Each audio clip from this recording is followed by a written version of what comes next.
Welcome to Stories with a Twang. I'm Nathan. Today's episode is called I Found a Red VHS Tape in My Grandma's Collection. What I Saw Still Terrifies Me by C.F. Ortiz. I used to spend a lot of time at my grandma's house. She didn't quite raise me, but with how often my mom was in and out of jail or rehab, she may as well have. That's not to say my childhood was bad, though. Maybe it wasn't as good as some had, but I got to spend a lot of time with my cousins when they visited. The house was in a beautiful spot on the edge of the woods, and Grandma really knew how to cook. I enjoyed my childhood, and no one can take that away from me.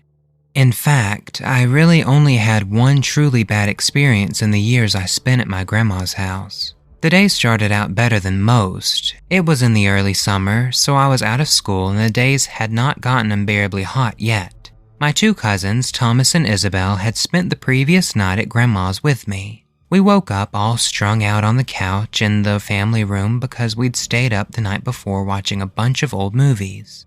After a hearty pancake and sausage breakfast, we went to the pool and then back to the house to play near the woods. That's when Grandma started calling for us from the back deck. She chastised us for leaving VHS tapes all over the family room floor and not cleaning up after ourselves. "Can't we clean up after our game?" we pleaded. "I'm going out to drop off some things at your grandfather's work. Then I'm going to go to the store for supper ingredients. If I get back and that room isn't clean..." "We know, Grandma," we called back. She clicked her tongue at us but smiled and walked to the car. I don't remember all the games we were playing, only that my younger cousin Isabel stopped wanting to participate because we were spending too much time in the woods. They weren't scary or anything. The coniferous forest was always magical to me. In the autumn, the woods were filled with pine cones and acorns for me to collect. In the spring, it was populated by herds of young white-tailed deer. And especially in the winter, the snow coverage made my grandma's backyard look like the cover of a Christmas CD. Isabel loved the woods as much as Thomas and I did, but for some reason today she kept her distance. Regardless of our hesitation, we would have headed in anyway because soon dark gray clouds began to roll in from the hills. The water droplets began to cover the windows as we shuffled through the piles of VHS tapes we'd left on the floor. We hadn't watched most of them the night before, but like young kids do, we'd taken a bunch out and left them scattered looking for ones we could agree on. Isabel was only 5 and couldn't really read yet, so it was up to Thomas and I to match most of the tapes to their proper cases. In case you didn't grow up around them, most of the VHS tapes were black. That was the standard color. Occasionally, there would be some with the top strip a different color, and even rarer were the fully colored ones that we had. I say this not just to recall a bit of nostalgia from an age of simpler tech, but also to highlight why what happened next was so strange.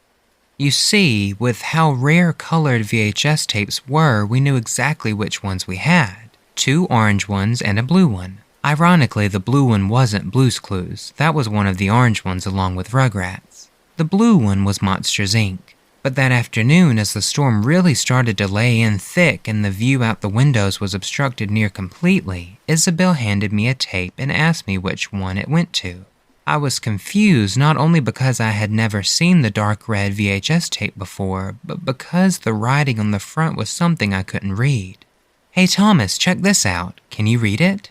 Thomas looked as confused as I was. Indeed, neither of us had remembered ever seeing the VHS before, and we couldn't have forgotten such a distinct hue.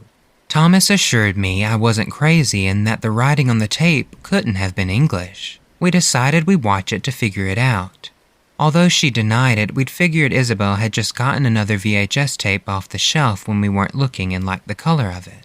Thomas popped the tape into the player, and I turned on the TV. At first, we thought it didn't work. The screen was just black with the exception of the text on the edges of the screen which suggested the tape was homemade. All the letters were in that weird writing though, one that I was certain didn't even share the same alphabet as English. We were about to take it out when I noticed the numbers in the timestamp were going up, meaning that it was working and whoever had filmed the video was only filming in the dark. It's probably some old home movie Grandma recorded and just left the camera going overnight or something. Why would it be written like that, though? Maybe we should just rewind it to find out.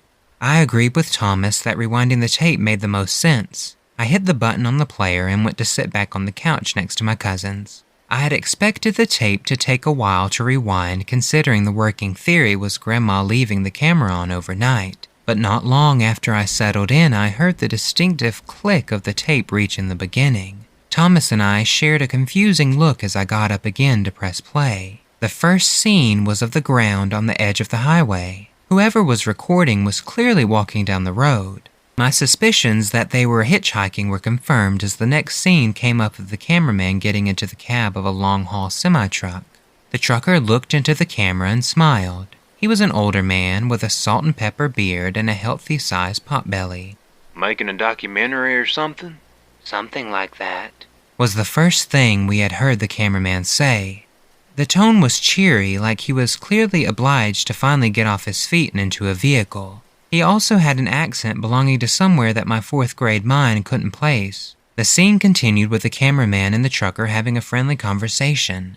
The cameraman placed the camcorder on the dash of the truck, pointing out onto the highway ahead of them.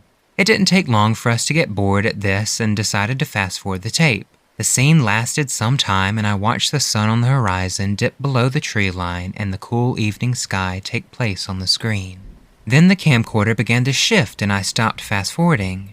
The camera turned to film the trucker as he walked into a gas station in the middle of nowhere. Or so I thought. "Hey, that's the truck stop on the edge of town," Thomas said. I looked more closely and realized he was right. It was the truck stop a few miles out of town that Grandma would always stop at to fill up and get snacks whenever we'd go on road trips.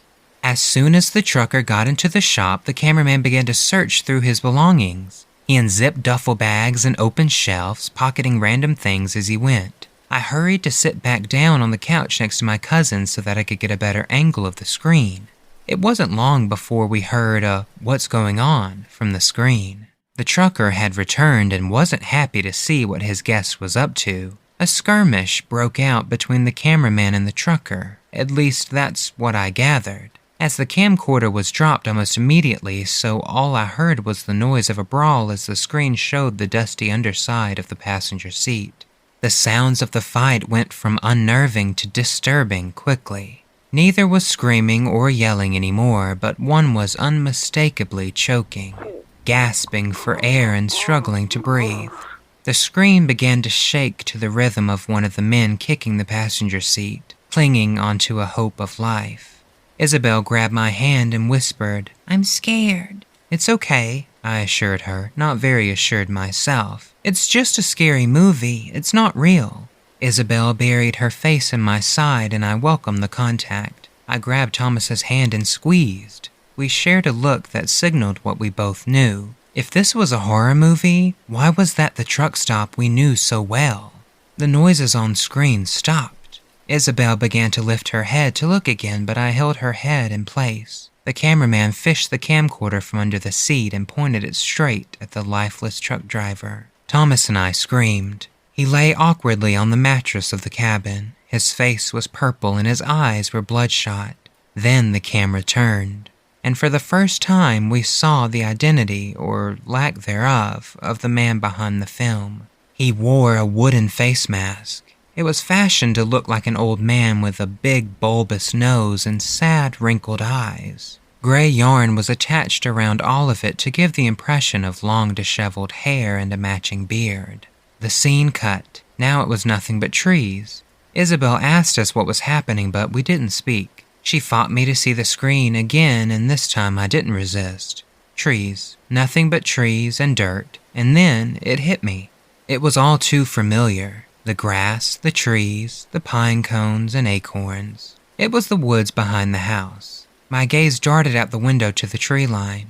The heavy rainfall distorted the forest. What I once considered to be a wonderland was now a mystery. Then I heard Grandma, but not from the front door, not from the hallway, from the screen. Thomas gripped my hand so tightly it hurt. Isabel began to tear up. "I'm going to drop off some things at your grandfather's work." My heart dropped. The camera's point of view was from the woods looking into the backyard. It focused on the deck where my grandma spoke to us, and then panned down to show me. My heart began to race as I saw the back of my head on TV in front of me. Thomas stood next to me and Isabel. Isabel looked right into the camera. She looked confused, as if she didn't know what she was seeing. On screen, Thomas and I began to play tag, and I witnessed the moment in my life I came closest to death. As I ran from Thomas, I ran right past the cameraman, who moved the camcorder to follow my path. My heart was louder than the screen. My throat was so tight I almost couldn't breathe. Then the cameraman began to move, not toward us, but towards the house.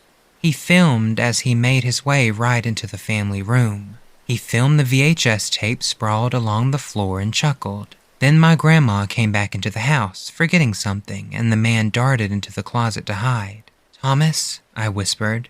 He looked at me, and the same realization dawned on him. The screen was black, the same black screen that we saw when we first put the tape in. But worse than that, the closet he hid in was the same one I had been standing next to so many times today. Every time I got up to rewind or fast forward, I was only feet away. Thomas and I looked over at the closet now, and we saw the door ajar, and in the darkness, a wooden nose and frayed gray yarn. All I remember was screaming and running as fast as I could with Isabel and Thomas next to me. We hurried up to the second floor and then into the attic. We hid away in a crawl space and prayed the man wouldn't find us. After what felt like hours, we heard footsteps, the creak of movement up the old wooden stairs. I closed my eyes and sobbed. The door to the crawl space opened and we all screamed. "What has gotten into you three?" asked my grandma, and the whole world came back.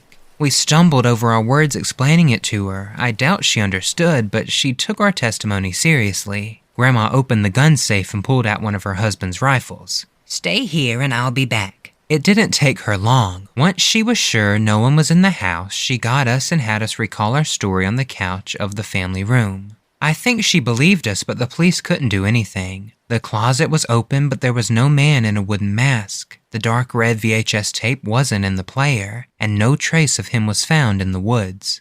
It took a while, but life returned to normal. School was back in session before I knew it. Homework began to take more importance in my mind than that afternoon. Pretty soon it felt surreal, and as I got older, I began to doubt if what we saw was even real. Only 3 things told me that it was, though. Isabel and Thomas had always recalled the exact same scenario I had. When we got older, my grandmother had admitted that a murder had taken place at the truck stop not long before the incident. And the third thing happened most recently. I have it again. I'm now older, I live alone in a different town, but just this afternoon, I got it. Outside of my door was the same dark red VHS tape. I have called the police, and in the meantime, I sit here writing this story down while simultaneously looking behind my back every few seconds. And at the same time, I can't help but glance at the old VHS player on my TV stand. I don't know if I should watch the tape. Alright everyone, that's it for this week's story. I would like to give a giant thank you to this week's incredible author, C.F. Ortiz. If you have any stories you would like me to read on the show, you can send them over to storieswithatwang@gmail.com. The show is on Facebook, Instagram, and YouTube at Stories with a Twang Podcast. It would mean an awful lot if you could rate and review the show wherever you listen, and don't forget to share with your friends and family as well. I hope you all have a wonderful week, and until next time, remember that a little twang goes a long way.